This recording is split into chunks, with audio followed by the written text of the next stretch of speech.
Привет, друзья! Этот канал об интересных фактах и событиях. Два стража Древнего Рима. Два потомка воинов, когда-то сражавшихся рядом с легионерами. Они — наследники древних римских боевых псов, прошедших путь от гладиаторских арен до солнечных пастбищ Италии, от роли пастуха до роскошных домов, где они по-прежнему остаются телохранителями, готовыми защищать своих, до последнего вздоха. Обе собаки — две половинки одной истории, которая тянется из глубины веков. Стальной взгляд, сдержанная сила, безусловная верность — это Кане Корсо, а рядом его брат, суровый гигант, будто высеченный из камня неаполитанский мастиф. Сегодня мы расскажем о двух легендах, потомках боевых псов Рима, в которых до сих пор живет дух империи. Еще во времена Римской империи существовали огромные боевые псы – Canis pugnax. Собаки, которых воины использовали на арене и в бою, именно от этих древних молоссов берут начало обе породы – неаполитанский мастиф и Cane Corso. Жаркий день. Над ареной Колизея стоит солнце. Толпа ревет. Император наблюдает с возвышения. Ворота раскрываются, и выходит лев, сверкая глазами. Из противоположного прохода боевые собаки Рима. Песок гудит под их лапами. Они не знают страха и бросаются навстречу зверю. Представьте себе, лев атакует, один пес уходит в сторону, другой вцепляется сбоку, третий удерживает лапами. Толпа кричит. Восторг и ужас сливаются в единый рев. Подобные схватки описывал поэт Марциал в книге «О зрелищах». В римских легионах существовали отряды крупных боевых собак, потомков молоссов из Греции. Они шли рядом с солдатами, защищали лагерь, участвовали в разведке и даже в атаках, в шипованных ошейниках и легкой броне. Эти псы врывались в строй противника, сбивая лошадей и внося панику в ряды врагов. Во время кампании на Сардинии использовали собак с острым обонянием, чтобы выследить противников, скрывающихся в горах. Так эти собаки нередко решали исход сражений. После падения Рима судьбы этих двух собак разошлись. Неаполитанский мастиф остался на юге Италии.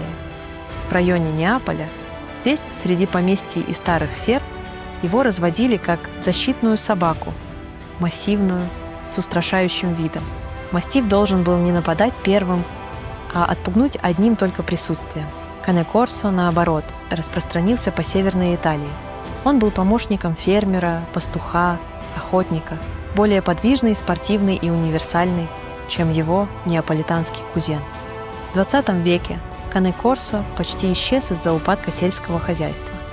Но в 1970-х годах энтузиасты начали восстанавливать породу, разыскивая уцелевших собак на юге Италии. Неаполитанский мастиф тем временем сохранился как сторожевое и охранное животное, а позже получил официальное признание и четкие стандарты, закрепив свой древний облик. Давайте посмотрим на две близкие по корням, но очень разные по внешности итальянские породы Cane Corso и неаполитанский мастиф. Внешне Cane Corso подтянутая, мускулистая и изящная. Голова крупная, но пропорциональная корпусу. Глаза расположены прямо и выражают сосредоточенность. У Cane Corso взгляд часто воспринимается как оценивающий и очень внимательный. Их рост обычно до 70 сантиметров, вес до 50 килограммов, пропорционально сложению. У Cane Corso встречаются такие окрасы, как черный, серый, рыжий и красновато-рыжий. Также распространен тигревый вариант. Его шерсть настолько густая и плотная, что практически не пропускает воду. Неаполитанский мастиф — совсем другая картинка. Массивный, с богатой складчатой кожей и угрюмым выражением морды. Его шея и голова выглядят тяжелыми. Кожа на морде собирается в глубокие складки. Это придает мастифу вид, повидавший жизнь, или даже грозный древний облик. Рост у мастифа обычно до 75 сантиметров. Вес часто до 70 килограммов. То есть в среднем он крупнее и тяжелее, чем Корсо. У неаполитанского мастифа палитра более глубокая и насыщенная, серый или голубоватый, черный, рыжий и песочный.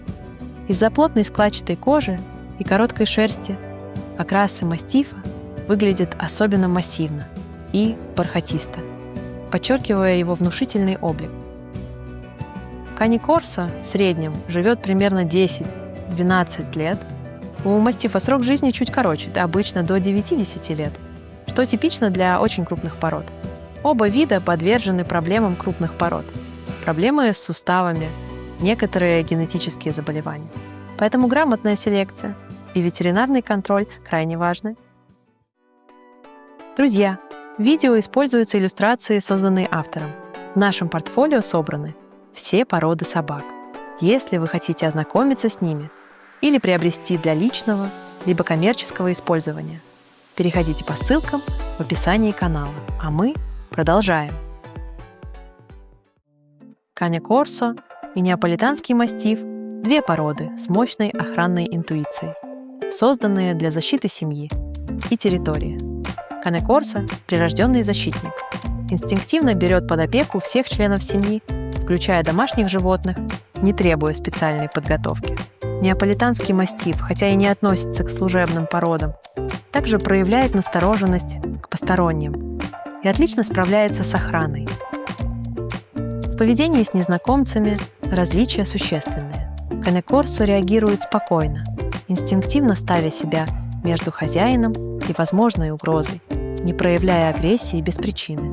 Мастиф более осторожный, наблюдает, оценивает ситуацию и лишь убедившись в безопасности, расслабляется. Корсо действует быстрее и энергичнее, тогда как мастиф полагается на внушительные размеры и выдержку.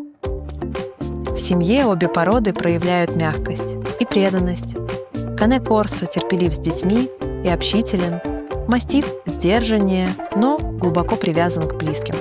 Обе собаки лишены ревности и воспринимают всех членов семьи как свою стаю. Социализация и воспитание играют ключевую роль.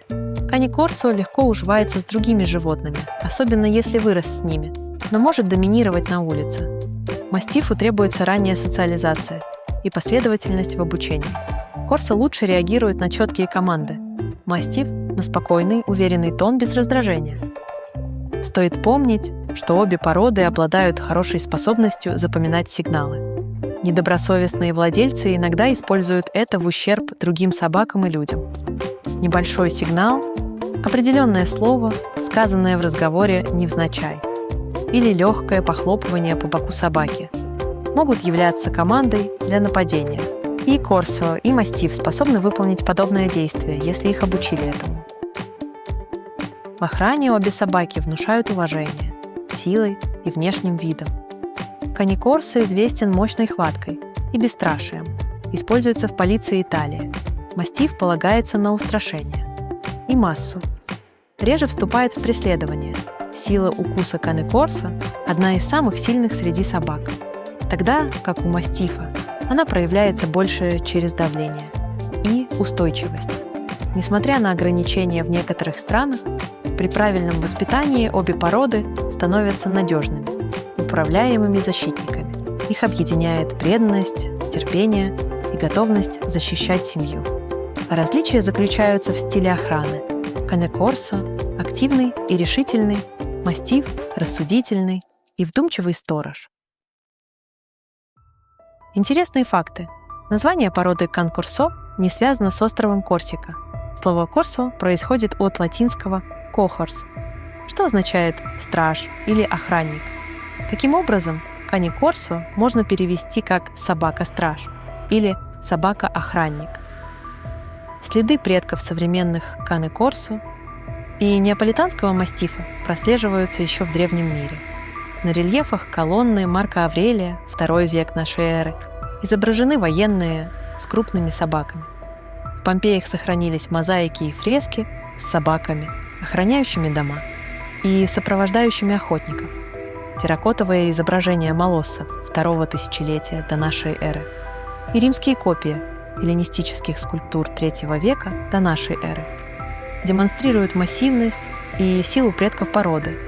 В более поздней эпохи гравюры Бартоломео Пинелли фиксируют форму и защитные функции собак, закрепляя Кани Корсо и неаполитанского мастифа как символ преданности и охраны.